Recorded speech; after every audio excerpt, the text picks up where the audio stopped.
Hello. मैं आज accounts का प्रॉब्लम नंबर 2 सॉल्व करने जा रहा हूँ। उससे पहले मैं बताना चाहूँगा कि अकाउंटिंग क्या है। उस और सभी राइटर ने अपनी अपनी लैंग्वेज में अलग अलग तरह से परिभाषित किया है। इसमें सबसे पहले मैं बताऊँगा कि ये एक आइडियल डिफिनेशन इसका क्या होता है अकाउंटिंग का। ठीक है, बहुत सारे कन्फ्यूजन होते हैं कि ये किसी ने आर्यन एंथोनी ने कुछ उनके अनुसार कुछ और डिफाइन था, स्मिथ ऐशवर ने के अनुसार कुछ और डिफाइन था और बियरमैन डार्विन के अनुसार कुछ और डिफाइन था।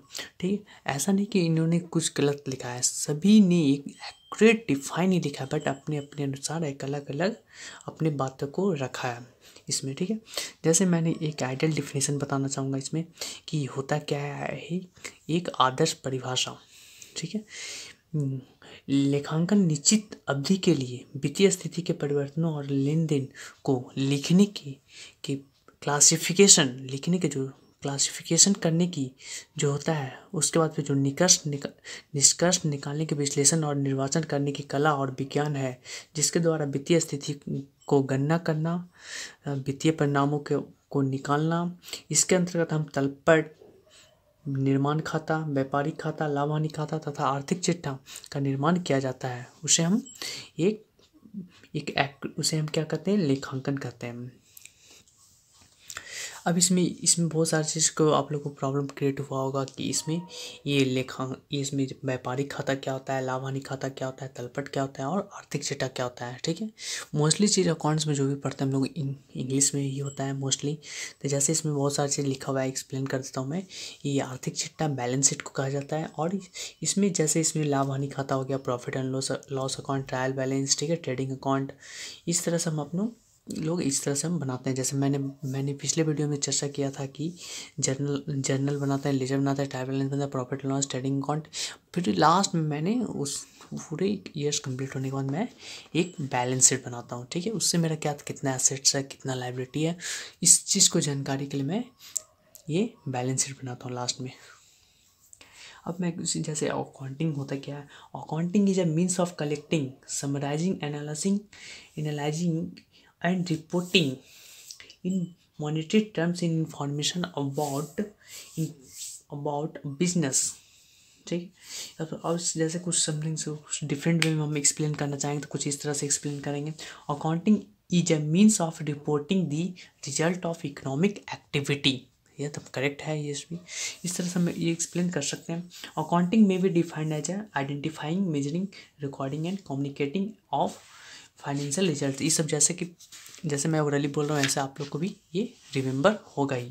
ठीक है, कुछ इस तरह से अब आपको जैसे इसके बारे में क्या क्या होता है, जैसे स्कोप ऑफ अकाउंटिंग, स्कोप क्या क्या है। अकाउंटिंग सीखने के बाद आप जैसे कोई साइंस का स्टूडेंट भी अकाउंटिंग सीखना चाहते हैं, उसका स्कोप क्या क्या है, किस तरह से वो काम कर सकते हैं, कहाँ कहाँ उस सेक्टर में उनका जॉब लग सकता है। ठीक है, इसका क्या क्या इंपॉर्टेंट है आज की डेट में से। जैसे इसमें आप लोग को characteristic of element of accounting है इसमें, जैसे इसमें based on book keeping, rearrangement of figures, art and science, fixed period, monetary transaction, इसको जैसे हिंदी में बोला जाता है मौद्रिक लेन देन, यूजेज। ठीक है, अब नेचर ऑफ अकाउंटिंग, अकाउंटिंग का नेचर क्या होता है, नेचर मीन्स हो गया प्रकृति, ये लेखांकन की प्रकृति। फर्स्ट जैसे हो गया अकाउंटिंग, अब प्रोफेशन के वे में यूज किया जाता है, जैसे accounting a social force, accounting a policy making force. अब उसके बारे में क्या क्या जानेंगे, जैसे अकाउंटिंग जो होता है कितने टाइप्स का होता है, ब्रांच क्या क्या इसको डिवाइड किया गया, कैसे इसको बोलते हैं।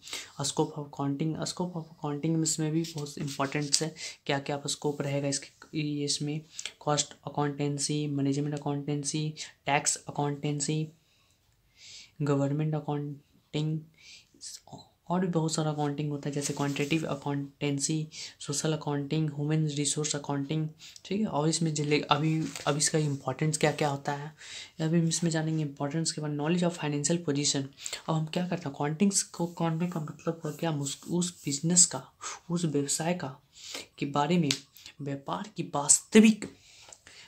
की एक्चुअल इकोनॉमिक स्थिति को, यानी आर्थिक स्थिति को क्या कहते हैं, जानकारी मिलती है जिसके आधार पर हम क्या कर सकते हैं, व्यापार की भविष्यकालीन योजनाओं का, भविष्य में होने वाली योजनाओं को हम क्या करते हैं, उसे सही जानकारी के कारण हम के कारण से व्यापार की क्या असेट्स एंड लायबिलिटी की स्थिति क्या है और क्या रहेगी, इस तरह से हम अनुमान लगा सकते हैं।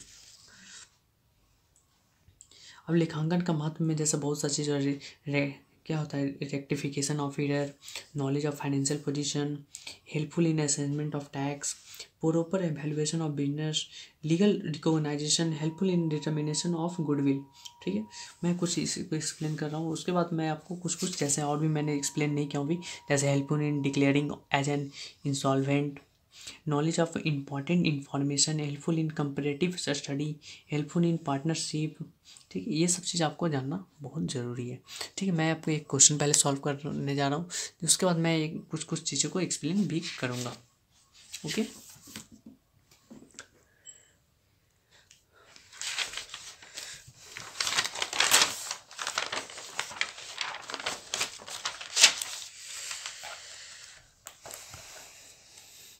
जैसे कि आप क्वेश्चन देख पा रहे होंगे कि क्या प्रॉब्लम नंबर 1 है। उसके पहले मैंने बेसिक चीज़ कुछ एक्सप्लेन किया था, कैसे हम एंट्री करते हैं, क्यों डेबिट करते हैं, क्यों क्रेडिट करते हैं, उसके बारे में मैं कुछ बेसिक कॉन्सेप्ट दिया था। ठीक है, डेबिट करते हैं तो जैसे all types of expenses and losses are debit. ठीक है, all types of gain and income are credit. तो all types of expenses and losses are debit को करते हैं, इतना जितनी तरह का मेरे पास एक्सपेंसेस होता है मेरे बिजनेस में। ठीक है, all types of expenses and losses, जितना भी तरह का लॉस होता है उसको हम डेबिट में लिखते हैं।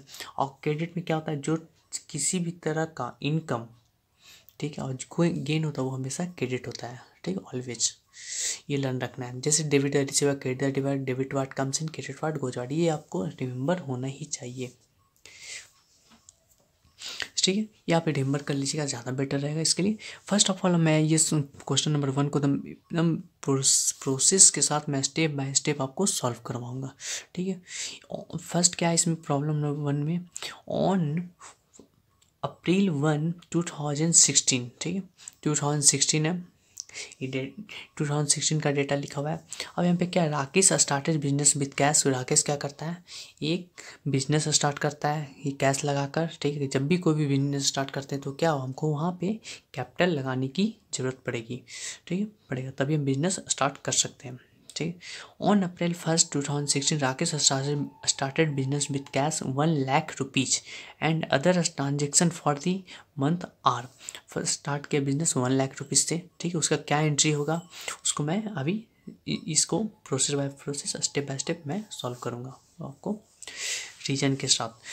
फिर उसके बाद क्या, फिर स्टार्ट किया बिजनेस, तो ये क्या 1 अप्रैल को। फिर उसके बाद क्या 2 अप्रैल को फिर परचेस किया फर्नीचर। जब भी स्टार्ट किया तो उसको फर्नीचर का जरूरत है, वो फर्नीचर परचेस किया कितने रुपीज़ का, 7,000 रुपीज़ का। ठीक है, 7,000 रुपीज़ का क्या किया वो, ये इस 2 अप्रैल को परचेस किया फर्नीचर के, क्या चीज़ में, कैश में परचेस किया। क्रेडिट में परचेस करता तो उसमें जहाँ से क्रेडिट के उस क्रेडिट में परचेस करता जहाँ से हम लिए उधार में उसका नाम लिखा रहता। 2 अप्रैल को purchase furniture for cash ₹7,000 rupees. 8 April purchase goods for cash 2,000 rupees and for rent ₹1,000 from Khadil retailer store. ठीक है, ये कहाँ से, ये खादिल रिटेलर स्टोर से। अब परचेज किए हम, कहाँ से परचेज कर लिए कुछ गुड्स, जैसे मैंने बिजनेस स्टार्ट किया तो हम परचेस करेंगे तभी हम सेल कर सकते हैं। ठीक है, तो पहले क्या कितनी गुड्स परचेस किए, 2,000 रुपीज़ का। ठीक है, गुड्स फॉर कैश में and for credit for ₹1,000 rupees credit पे करते किससे, खादिल रिटेलर स्टोर। ठीक है, 14 अप्रैल को फिर sold to Khan brothers ₹12,000 and cash sales 5,000 rupees. 12,000 को फिर क्या किया हम, खान 14 अप्रैल को 12,000 रुपीज़ को क्या किए, खान ब्रदर्स को सेल किए एंड कैश सेल्स में 5,000 रुपीज़, कितने सेल किए, 5,000 रुपीज़ में। फिर उसके बाद 14 के बाद नेक्स्ट ट्रांजेक्शन क्या लिखा हुआ है, 18 अप्रैल को। ठीक है, 18 अप्रैल को owner withdraw of worth ₹2,000 for personal use. 2,000 rupees क्या किया, ऑनर विड्रॉवल किया बैंक से या फिर बिजनेस से विड्रॉवल किया। ठीक है, बिजनेस से विड्रॉवल किया, इसमें लिखा है बैंक का ट्रांजेक्शन नहीं लिखा है इसमें, तो यानी बिजनेस से विड्रॉल किया, ठीक है, वो अपने घर के पर्सनल यूज़ के लिए, तो 2000 रुपीज़, ठीक है। 20 उसके बाद 22 अप्रैल को क्या किया, पेड किया खालिद रिटेलर स्टोर को, कितने, 500 रुपीज़। 26 अप्रैल रिसीव्ड रुपीज़ 1000, नहीं 10,000, sorry 10,000 from Khans brothers. 30 April salary expense 2000 rupees.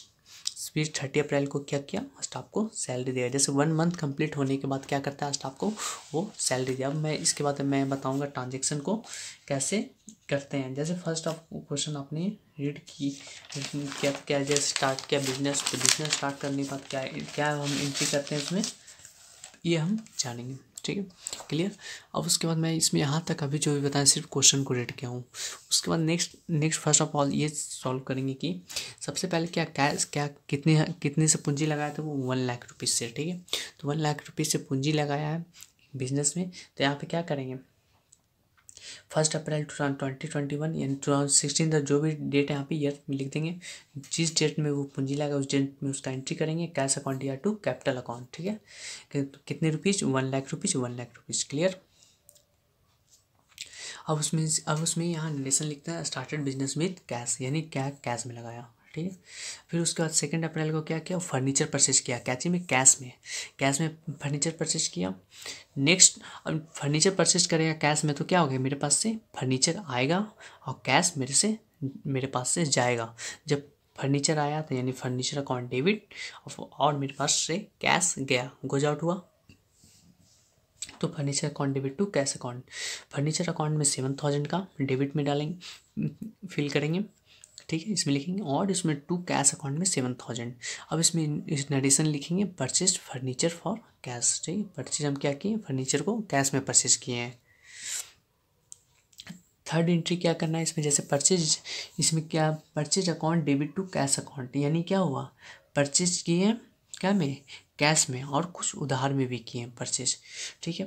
तो purchase account debit to cash account, purchase account क्या हो गया, मेरा डेबिट हो गया, परचेज किए, ठीक है, और क्या में कर दी किए, कैश में, तो कैश मेरे पास पैसा गया, ठीक है, 2,000 रुपया।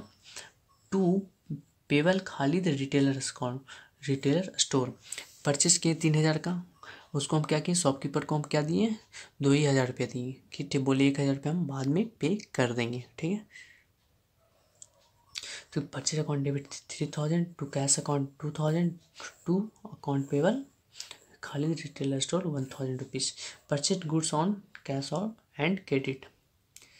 नेक्स्ट ट्रांजेक्शन क्या किए हम, cash account debit to account receivable Khan brothers account debit to sales account, यानी क्या, ये कैश और कैश एंड क्रेडिट में सेल किए, कैश में सेल किए 5,000 रुपीज़, और क्रेडिट में सेल किए किसको, खान ब्रदर्स को, कितने रुपीज़ का, 12,000 का। तो 12,000 का किए, टोटल मेरा डेबिट में कितना, 5,000, और टोटल 12,000, 5,000 कैश में, 12,000 क्रेडिट में। तो जितना अमाउंट हम डेबिट करेंगे उतना अमाउंट से ही क्रेडिट करेंगे, ये रूल्स होता है। तो कैश एंड क्रेडिट सेल्स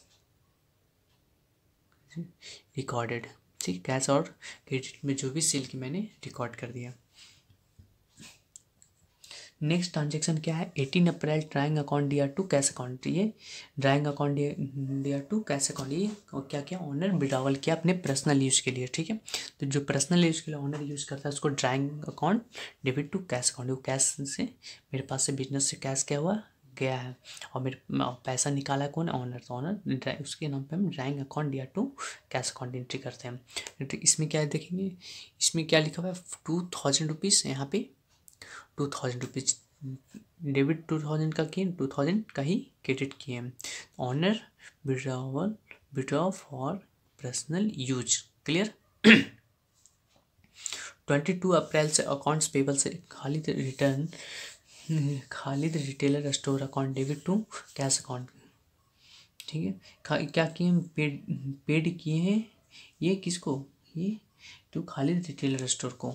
तो account payable Khalid retailer account debit to cash account 500 rupees, 500 debit में करेंगे, 500 क्रेडिट में करेंगे, क्लियर। अब यहाँ पे नेक्स्ट क्या था, ये मैंने ट्रांजेक्शन जिस तरह से लिखा हूँ। नेक्स्ट ट्रांजेक्शन क्या लिखा हुआ है यहाँ पे, फिर से अगेन मैं 26 अप्रैल का कुछ ट्रांजेक्शन हुआ है जिसमें हम cash account debit to account receivable Khan brothers account, तो कैश अकाउंट 10,000 और to account receivable Khan brothers account 10,000, 10,000 से मैंने डेबिट किया यहाँ पे और 10,000 यहाँ से भी क्रेडिट किया है। फिर नेक्स्ट ट्रांजेक्शन क्या है, सैलरी पेड किया। जब मंथ कंप्लीट होने के बाद क्या करें, जो भी स्टाफ हैं एम्प्लॉय हैं उस कंपनी में या उस फर्म में, तो उसको हम क्या करेंगे, स्टाफ को सैलरी पे देंगे, ठीक है, क्योंकि सैलरी का बिना कोई पोस्ट एम्प्लॉय रहेगा नहीं, ठीक है। तो यहाँ पे salary account debit, salary expense होगा, ठीक है, salary expense account debit, salary account भी डेबिट लिख सकते हैं, सैलरी एक्सपेंस अकाउंट डेबिट भी लिख सकते हैं, ठीक है। Salary account debit to cash account 2,000 rupees, कितना दिया हम उसको सैलरी 2,000 डेबिट किए, 2,000 क्रेडिट करेंगे, कब किए 30 अप्रैल को, क्लियर। अब यहाँ पे कुछ कुछ ट्रांजेक्शन्स को क्या किस तरह से कर किए हैं उसको भी आप लोग समझ ही गए होंगे, आई होप अंडरस्टैंडिंग। जब कुछ जैसे कुछ ट्रांजेक्शन्स को मैंने इस तरह से देख रहा हूँ, कुछ होता है जैसे मैंने क्या लेखांकन समीकरण में होता है जो अकाउंटिंग इक्वेशंस, ठीक है, जो जैसे यहाँ पे होता है असेट्स कैपिटल प्लस लायबिलिटी, ठीक है, ये कुछ रूल्स होते हैं, ये रिमेंबर करना है। जैसे क्यों रूल्स होते हैं उसका भी मैंने रीजन्स मैं नेक्स्ट वीडियो में ये अपलोड कर दूंगा। पूंजी जैसे हो गया, तो कैपिटल इक्वल टू क्या होता है, assets minus liability, liability equal to क्या होता है, एसेट्स माइनस कैपिटल। अब यहाँ पे अकाउंटिंग इक्वेशंस में इसी तरह से हम जानेंगे। अब कुछ कुछ इक्वेशन जो क्वेश्चन आप लोग को नहीं प्रॉब्लम हो रहा है वो मैं इसमें आपको सॉल्व कर दूंगा।